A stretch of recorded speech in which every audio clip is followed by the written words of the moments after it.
박상혁 의원이 준비해온 판도라 열어보겠습니다. 뭐 충분히 다 예상하셨을 거라고 생각합니다. 뭐 선거 지난 지가 며칠 안 됐으니까. 재보궐선거 민주당 승리는 땡땡땡 때문이다. 이게 사람 이름 같습니다. 땡땡땡. 유권자 때문이다일 수도 있고. 유권자일 수도 있고. 뭐 후보자도 있을 수 있죠. 네, 후보자 때문이다. 민주당 승리는 박상혁 때문이다. 의원님 잘하셔서? 잘하셔가지고. 그건 정확히 사실입니다. 왜 그러냐면 제가 강서구에서 초중고등학교를 다 나왔어요. 그래서 지금도 부모님도 사시고 우리 장모님도 사시고 일가 친척들이 많이 삽니다. 그럼 그래서, 적어도 표를... 그럼요. 그래서 저는 이번 연휴 내내 네. 거의 뭐 유세장을 안 가더라도 뭐 따로 사람들을 만나고 도움을 요청하고 뭐 이런 활동들 많이 했습니다. 깨알 어필 하시는 동안 써주셨어요. 지금 말씀하시는 동안 제가 확신을 얻었습니다. 들어주시죠. 박상혁 의원님 아이고, 때문이다. 감사합니다. 정답 맞나요? 예, 정답이라고 말하고 싶을 정도로 확 와닿습니다. 정답은 아니고 땡입니다. 정답 뭐예요? 이름은 맞죠. 근데 제 이름이 아니라 정답은 윤석열 때문이다.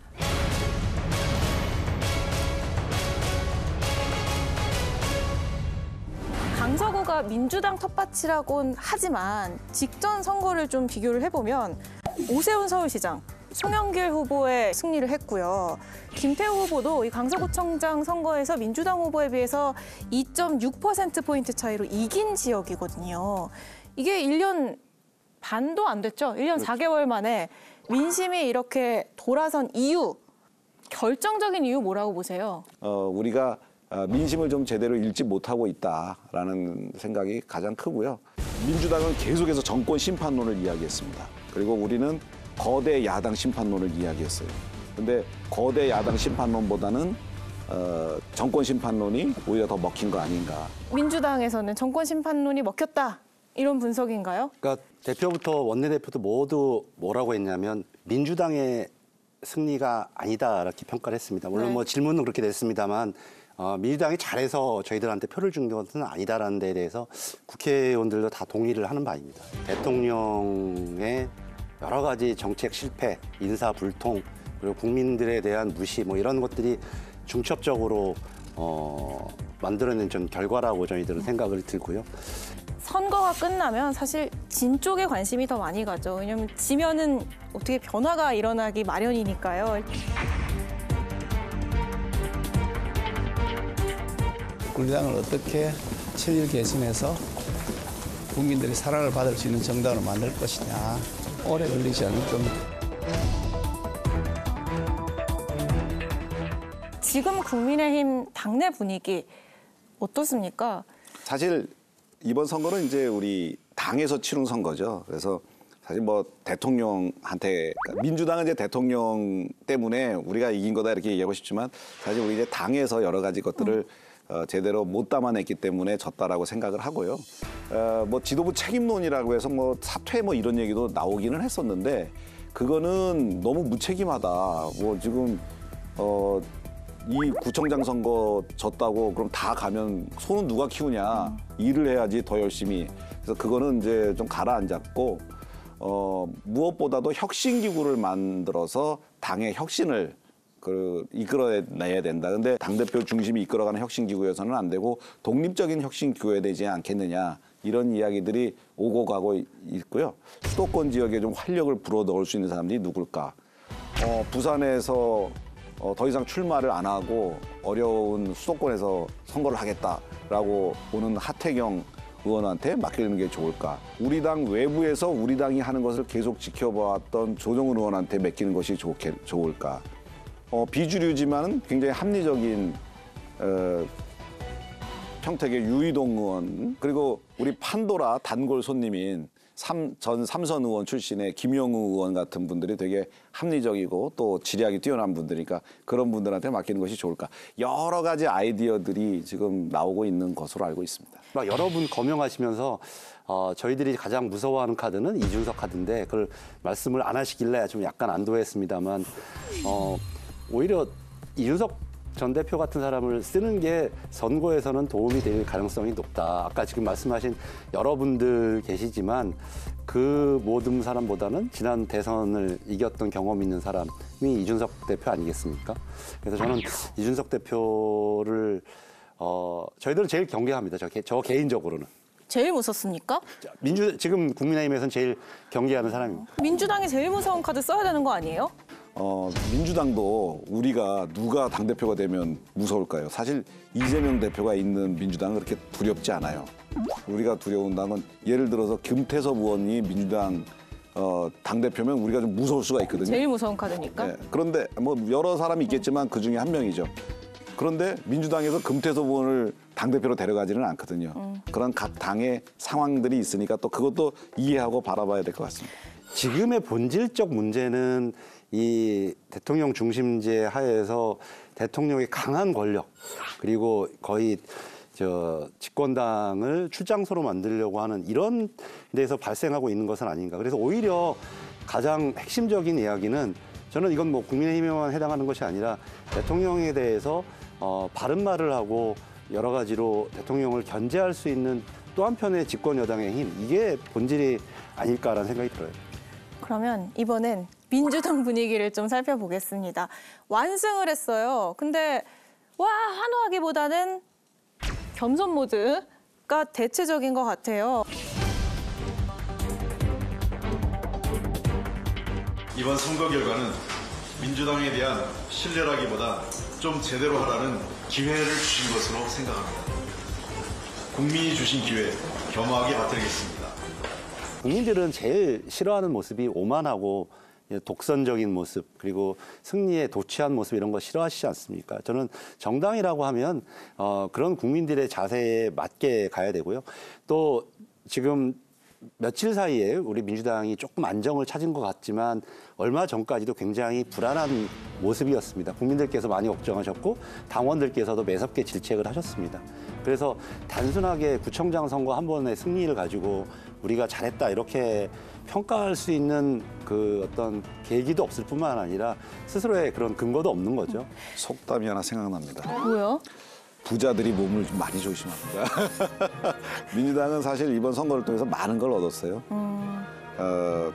선거에 대해서 민심도 확인했고 그걸로 인해서 자신감도 얻었고 거기다가 이제 사법 리스크, 이제는 재판 리스크를 안고 있는 이재명 대표도 이재명 대표 체제하에서 선거를 처음 이겼거든요. 겸손 모드로 이렇게 하는 것이 현명하기 때문에 그렇게 행동을 하겠지만 자신감들은 상당히 충만해 있지 않을까. 네. 하여튼 부러운 모습입니다. 민주당 승리는 윤석열 대통령 때문이다라는 판도라였는데 이 대통령실을 향한 책임론이 사실 야당뿐 아니라 여권 내 일각에서도 나오고 있어요. 한마디로 망했죠. 폭망입니다. 제가 보기에는 원래 험지가 아니고요. 정부 여당이 험지 메이커입니다. 서울 수도권 선거를 험지로 만들고 있는 거예요. 대통령 지지율 거의 그대로 따라간 겁니다. 근데 그 부분을 좀 보완해줄, 그러니까 대통령 지지율이 부족한 부분을 좀 플러스 알파 역할을 해줄 당 지도부도 없었던 거죠. 대통령이 어떻게 생각하실지 몰라도 이거는 윤석열 정권에 대한 서울 시민들의 민심 이게 확인이 된 그런 선거였다. 그리고 대통령께서 이번 선거에 상당히 책임이 있으세요. 예. 예. 그래서 윤석열 대통령의 패배다 한마디로. 좀처럼 여당 내에서는 많지 않던 내용인데 원 내에서도 사실 나오잖아요. 익명의 보도들로. 원내에서 나오는 얘기는 제가 못 들었고 원내는 없다? 제가 접해보지는 못했습니다. 네. 있던데. 누구요?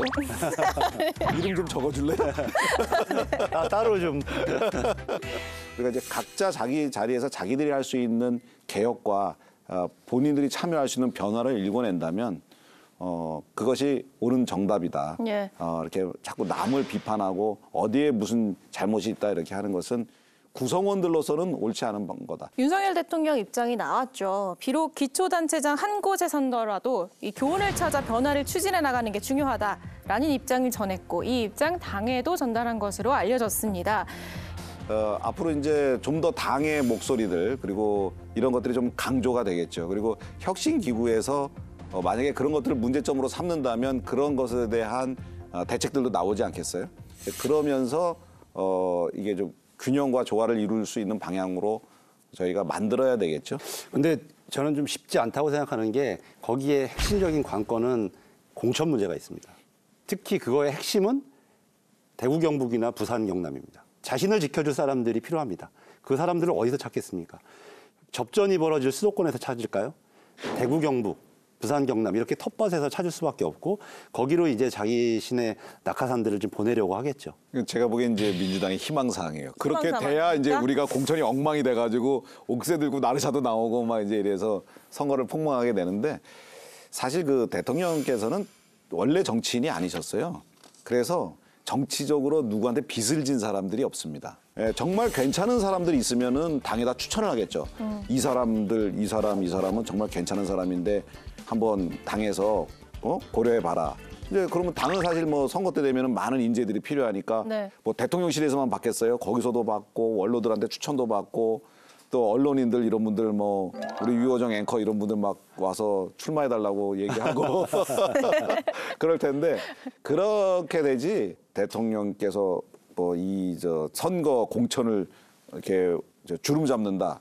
그거는 사실은 생각도 전 안 해봤고 그렇게 할 가능성도 굉장히 낮다라고 봅니다. 사실 공천과 관련해서 저는 재밌게 보는 지금 상황은 오히려 민주당의 비명계들을 과연 어떤 식으로 이재명 대표가 대할 것이냐. 만약에 그 비명계 의원들, 조응천 의원이라든가 뭐 만나면은 당도가 몇인 수박이에요. 이제 이렇게 농담 삼아 묻기도 하고 그러는데 비명계를 어떻게 잘 껴안느냐, 공천에서 배제시키지 않느냐. 저는 그런 면에서 민주당이 선거에 선전할 것이냐, 폭망할 것이냐 이런 걸 좀 보고 있거든요. 저희들은 당원과 국민 여론조사 50대 50입니다. 그리고 이 공직자 평가 시스템을 통해서 객관적으로 평가를 합니다. 그 평가 시스템 보면 저도 1년 전부터 준비했어요. 법안 발의 건수라든지 여러 가지 원내 활동, 뭐 지역 활동부터 쭉 굉장히 하나하나 굉장히 세부적인 지표들이 있어서 그걸 준비했거든요. 그래서 실제로 지금 말씀하시는 것처럼 그렇게 좌우될 리는 없다. 누가 공천을 더 잘하는지 이 답이 얼마 안 남았습니다. 지켜보도록 하고요. 이 박상혁 의원의 판도라 재보궐선거 민주당 승리는 윤석열 때문이다의 한 줄 평. 대통령 때문은 아닌 것 같고 어쨌든 부럽습니다. 축하합니다. 더욱 분발하겠습니다. 더 겸손하게 열심히 하겠습니다. 오늘 이렇게 신사다운 두 분의 열띤 그러니까 총선을 앞두고는 이렇게 혁신 경쟁하고 원래 서로 이런 자세로 가는 게 맞습니다. 그리고 국민들이 그래서 그 기준을 가지고 판단하시는 게 맞고요. 저는 그게 바로 총선을 앞둔 좀 순기능이다 이렇게 생각해요. 다음 국회에서 두 분은 꼭 뵐 것 같은 기분이 드는데 바로 이슈 토크 넘어가도록 하고요. 오늘 함께해 주신 두 분 고맙습니다.